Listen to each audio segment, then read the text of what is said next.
साथीहरू, आज हामी नेपालका एक चर्चित अभिनेता दयाहाङ राईको बारेमा छोटो र मिठो जीवनी लिएर उपस्थित भएका छौं। दयाहाङ राई जन्म 13 अप्रिल 1980 एक प्रसिद्ध नेपाली अभिनेता, निर्देशक तथा नाटककार हुन्। उनी नेपालको चलचित्र क्षेत्रमा अत्यन्त लोकप्रिय र सम्मानित कलाकारका रूपमा परिचित छन्। दयाहाङले 50 भन्दा बढी चलचित्रहरूमा अभिनय गरिसकेका छन् र आधुनिक नेपाली सिनेमाका अग्रणी अभिनेतामध्ये एक मानिन्छन्। उनले आफ्नो अभिनय जीवनमा धेरै पुरस्कार र सम्मान प्राप्त गरेका छन्। दयाहाङ राईको अभिनय यात्रा रङ्गमञ्च अर्थात् थिएटरबाट सुरु भएको हो। उनले मण्डला थिएटर नेपालसँग आबद्ध भएर नाटक क्षेत्रमा उल्लेखनीय योगदान पुर्याए र त्यसपछि चलचित्र क्षेत्रमा प्रवेश गरे। दयाहाङ राईको जन्म 13 अप्रिल 1980 मा भोजपुर जिल्लाको खावा गाउँमा भएको हो। उनको पारिवारिक पृष्ठभूमि साधारण र सांस्कृतिक परिवेशमा हुर्किएको हो। उनले सन् 2002 देखि अभिनय यात्रा सुरु गरे र आजसम्म सक्रिय रूपमा चलचित्र तथा नाटक क्षेत्रसँग जोडिएका छन्। उनले अनगारिक 2006 बाट नेपाली चलचित्र क्षेत्रमा डेब्यू गरे। त्यसपछि उनले दासढुङ्गा 2010 मा अभिनय गरे, जुन मध्यम रूपमा सफल रह्यो। यो दासढुङ्गा मात्र एउटा आकस्मिक र दुःखद दुर्घटना थियो।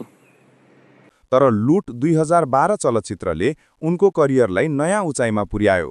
यो चलचित्र नेपाली चलचित्र इतिहासकै सबैभन्दा सफल चलचित्रहरूमध्ये एक बन्यो र दयाहाङको अभिनयले सबैको मन जित्यो। जनसङ्ख्या काठमाडौँमा 40 लाख जनसङ्ख्या छ। प्रत्येकको घरमा जाउँला हेलो आएछ चिन्नुहुन्छ आएछ छ भइ त तँरमा मिल्ने हो भेटिया लेख्छन् एकदम। मान्छेलाई यहाँ के को टेन्सन चलिरहेछ है, त चाहिँ जनसङ्ख्या गाउँदै बसिरह।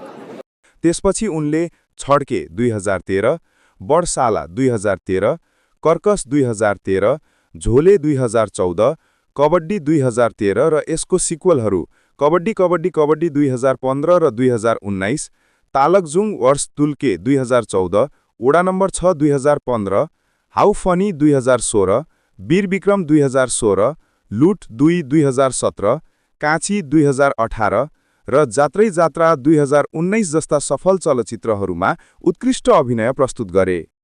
2016 मा उनले अभिनय गरेको व्हाइट सन चलचित्र नेपालको इतिहासमै पहिलो पटक एकाडेमी अवार्ड अर्थात् ओस्कारमा प्रविष्ट भएको चलचित्र हो।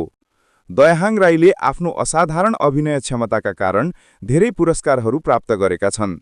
उनले 2009 मा दासढुङ्गाका लागि राष्ट्रिय पुरस्कार उत्कृष्ट सहायक अभिनेता, 2015 मा सम्बोधनका लागि राष्ट्रिय पुरस्कार उत्कृष्ट अभिनेता र 2016 मा कबड्डी कबड्डीका लागि राष्ट्रिय पुरस्कार उत्कृष्ट अभिनेता प्राप्त गरेका छन्।